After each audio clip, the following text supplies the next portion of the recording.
جہاد ہو رہی ہے ذی الحجہ کے مہینے کے اندر، وہ بھی سیدنا ابراہیم علیہ السلام اور اسماعیل علیہ السلام کی یادگار قربانی سے ہو رہی ہے۔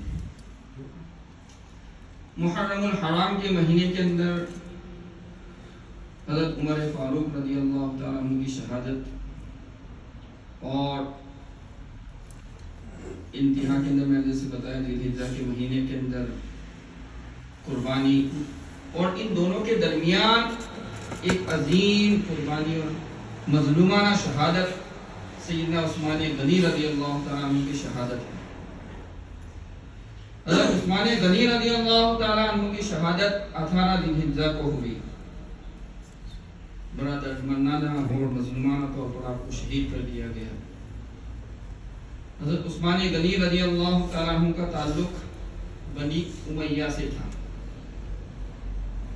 عام الفیل کے واقعے کے بعد آپ کی پیدائش ہے، آپ ابتدائی کے اندر اسلام لے آئے۔ جب نبی پاک صلی اللہ علیہ وسلم نے نبوت کا اعلان کیا تو ابو بکر صدیق رضی اللہ عنہ پہلے سے ہی نبی پاک صلی اللہ علیہ وسلم کے دوست تھے۔ حضرت ابو بکر صدیق رضی اللہ عنہ اسلام لے آئے، شروع سے اسلام لینے والوں میں سے حضرت ابو بکر صدیق رضی اللہ عنہ کا نام ہے۔ حضرت عثمان غنی رضی اللہ تعالیٰ عنہ یہ حضرت ابو بکر صدیق رضی اللہ تعالیٰ عنہ کے دوست تھے۔ جب ابو بکر صدیق رضی اللہ تعالیٰ عنہ نے اسلام قبول کیا تو ابو بکر صدیق نے حضرت عثمان غنی رضی اللہ تعالیٰ عنہ کو دعوت دی۔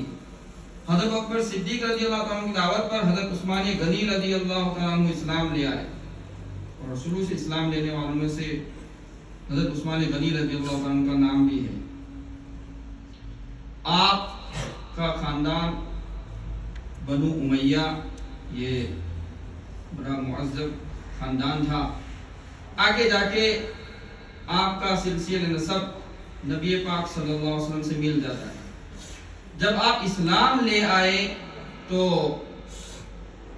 آپ کے اوپر ظلم و ستم کے پہاڑ ٹوٹے گئے، آپ کو اذیت دینا شروع کر دی۔ حالانکہ آپ کا خاندان بڑا نمایاں خاندان تھا، معزز خاندان تھا، لیکن جب آپ اسلام لے آئے تو آپ کے اوپر طرح طرح کے ظلم و ستم ڈالنا شروع کر دیا۔ آپ کو ہجرت کرنی پڑی۔ آپ نے 2 ہجرتیں کی، پہلی ہجرت حبشہ کی طرف کی اور پھر نبی پاک صلی اللہ علیہ وسلم کے ساتھ مدینہ کی ہجرت کی۔ حضرت عثمان غنی رضی اللہ تعالیٰ عنہ وہ شخصیت ہے، آپ کا لقب ذوالنورین، ذوالنورین کا معنی ہوتا ہے 2 نور والے۔ تاریخ کے اندر یہ اعزاز کسی اور کو نہیں ملا جو حضرت عثمان غنی رضی اللہ عنہ کو ملا ہے۔ حضرت عثمان غنی رضی اللہ عنہ کے نکاح کے اندر نبی پاک صلی اللہ علیہ وسلم کی 2 صاحبزادیاں تھیں، ایک ام کلثوم رضی اللہ تعالیٰ عنہ، یکے بعد دیگر۔ اس کے بعد آپ کا نکاح آپ کی دوسری صاحبزادی حضرت رقیہ رضی اللہ تعالیٰ عنہ سے ہوا، اور نبی پاک صلی اللہ علیہ وسلم نے ایک بڑا عجیب جملہ فرمایا کہ اگر میری 100 بیٹیاں بھی ہوتی تو میں حضرت عثمان کو یکے بعد دیگر دیتا تھا۔ شرم و حیا کا یہ عالم تھا کہ تو تاریخ میں اور کوئی ایسی مثال نہیں ملتی کہ کسی شخص کے نکاح کے اندر نبی کی 2 بیٹیاں، یہ صرف اعزاز حضرت عثمان غنی رضی اللہ تعالیٰ عنہ کا ہے کہ آپ کے نکاح کے اندر نبی پاک صلی اللہ علیہ وسلم کی 2 بیٹیاں تھیں، 2 صاحبزادیاں تھیں۔